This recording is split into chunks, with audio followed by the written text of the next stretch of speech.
Hello friends, आपके अपने YouTube channel MIM news bulletin में आपका हार्दिक स्वागत है। जैसा कि हम जानते हैं कि बिहार में छठे चरण के शिक्षक नियोजन का पहला चरण पूरा हो चुका है। इसके साथ ही अभ्यर्थियों को अब यह इंतज़ार है कि उन्हें नियुक्ति पत्र कब मिलेगा।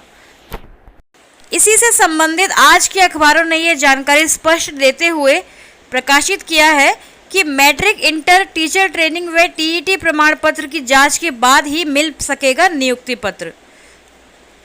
सर्टिफिकेट अपलोड होने के बाद संबंधित बोर्ड में सभी अंक पत्र व प्रमाण पत्र को भेजने की प्रक्रिया भी शुरू हो गई है।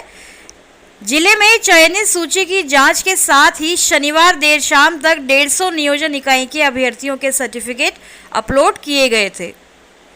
नियोजन इकाइयों की ओर से चयनित अभ्यर्थियों के सर्टिफिकेट में किसी तरह की गड़बड़ी नहीं हो, इसे लेकर इस बार सर्टिफिकेट जाँच के बाद ही नियोजन पत्र देने का आदेश है। यही नहीं, टीचर ट्रेनिंग और TET में किसी तरह का फर्जीवाड़ा तो नहीं किया गया है। इसे लेकर चयनित अभ्यर्थियों के TET के अंक पत्र और मूल प्रमाण पत्र ले लिए गए और टीचर ट्रेनिंग के भी। मैट्रिक, इंटर के मूल प्रमाण पत्र देखकर लौटा दिए गए और फोटोकॉपी जमा करा लिया गया। तो फ्रेंड्स, किसी नियोजन इकाई वालों ने तो सारे ही प्रमाण पत्र, मूल प्रमाण पत्र जमा कर लिए हैं। तो अब ये सभी प्रमाण पत्र विभाग की ओर से जारी पोर्टल पर एजेंसी के माध्यम से अपलोड कराए जा रहे हैं। सभी सर्टिफिकेट विभाग की ओर से संबंधित बोर्ड में भेजकर जांच कराए जाएंगे। 150 नियोजन इकाई के सर्टिफिकेट अपलोड भी कर दिए गए हैं। साथ ही DEO ने यह भी कहा है कि पिछली बहाली में TET सर्टिफिकेट में कई तरह का फर्जीवाड़ा पकड़ा गया था। ऐसे में इस बार इसमें बदलाव किया गया है। अगर किसी भी अभ्यर्थी के TET या अन्य सर्टिफिकेट में किसी तरह की गड़बड़ी मिलती है तो उसका चयन रद्द कर दिया जाएगा। तो फ्रेंड्स, इन सभी प्रमाण पत्रों की पूर्णतः जांच के बाद ही नियुक्ति पत्र दिया जा सकेगा। अब बात करते हैं कल शिक्षा विभाग द्वारा जारी किए गए 2 महत्वपूर्ण पत्रों के बारे में, जो प्राथमिक शिक्षा निदेशक डॉक्टर रंजीत कुमार सिंह द्वारा सोशल मीडिया पर कल शेयर भी किए गए थे। उसमें से पहला पत्र स्नातक व TET में लैंग्वेज एवं सब्जेक्ट्स को स्पष्ट करने वाला था। तो आइए देखते हैं उससे संबंधित आज के अखबारों ने इस चीज़ को कैसे प्रकाशित किया है। स्नातक व TET में समान विषय से उत्तीर्ण अभ्यर्थियों की ही बहाली। स्नातक विषय व TET में समान विषय उत्तीर्ण अभ्यर्थी ही कक्षा 6 to 8 की बहाली के योग्य है। कक्षा 6 to 8 में शिक्षक के पद पर नियुक्ति पर शिक्षक पात्रता परीक्षा विषय पर फंस रहे मामले पर निदेशक ने स्थिति शनिवार को स्पष्ट कर दी। प्राथमिक शिक्षा निदेशक डॉक्टर रंजीत कुमार सिंह ने इस संबंध में सभी नियोजन इकाई को निर्देश दिया है। स्नातक के कंपोजिशन विषय में TET उत्तीर्ण अभ्यर्थी कक्षा 6 to 8 में नियुक्त नहीं होंगे। वर्ष 2017 की TET में स्नातक के विषय पर ही TET में बैठने की अभ्यर्थियों को अनुमति मिली थी। इसके बावजूद कंपोजिशन वाले विषय में भी अभ्यर्थी इसमें शामिल हुए थे।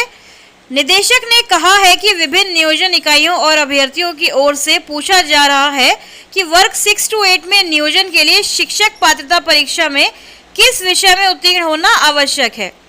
शिक्षक पात्रता परीक्षा 2011 का आयोजन पहले हो गया था। शिक्षक नियोजन नियमावली 2012 को बाद में अधिसूचित किया गया था।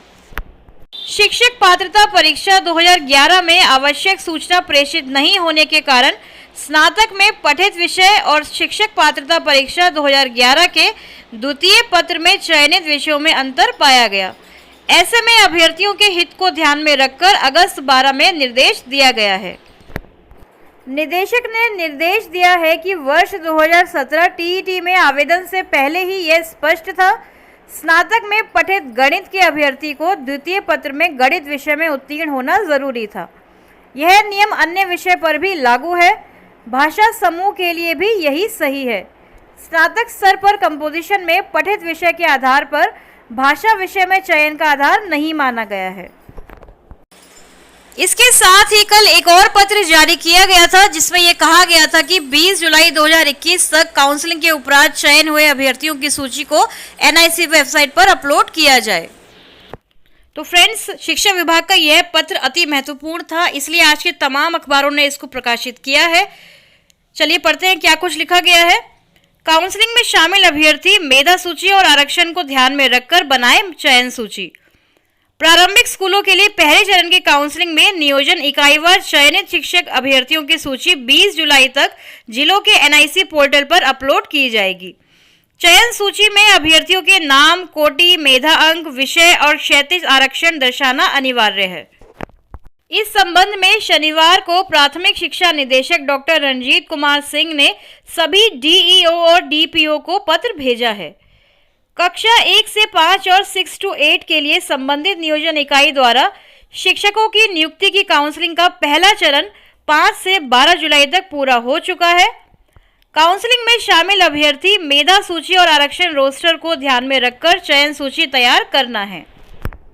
क्योंकि शिक्षा विभाग को काफी अभ्यर्थियों द्वारा यह सूचना मिल रही थी कि नियोजन इकाई द्वारा चयन सूची को सार्वजनिक नहीं किया जा रहा है, तो शिक्षा विभाग ने इसे गंभीरता से लेते हुए जिलों को निर्देश दिया है कि नियोजन की कार्रवाई की पारदर्शिता के लिए नियोजन इकाईवार चयनित अभ्यर्थियों की सूची सार्वजनिक करे। इसके पहले 400 नियोजन इकाइयों की मेधा सूची रद्द कर दी गई थी। शिकायतों और गड़बड़ी को सुधारते हुए नए सिरे से मेधा सूची तैयार करने के लिए कहा गया है। अगस्त में इन इकाइयों की काउंसलिंग की जाएगी। तो फ्रेंड्स, इस खबर के सार्वजनिक होने से उन अभ्यर्थियों को भी फायदा होगा जिनकी अगस्त में काउंसलिंग होनी है। NIC पर चयनित अभ्यर्थियों की सूची सार्वजनिक होने से वह अभ्यर्थी भी इस जानकारी को जान पाएंगे कि संबंधित जिले में कितनी कट ऑफ गई है और वे किस नियोजन इकाई में काउंसलिंग के लिए जाएं। तो फ्रेंड्स, इसी तरह शिक्षक नियोजन एवं बिहार STT से जुड़ी खबरों को सबसे पहले पाने के लिए हमारे चैनल MIM न्यूज़ बुलेटिन को सब्सक्राइब करें एवं बेल आइकन दबाना ना भूलें। Thank you for watching.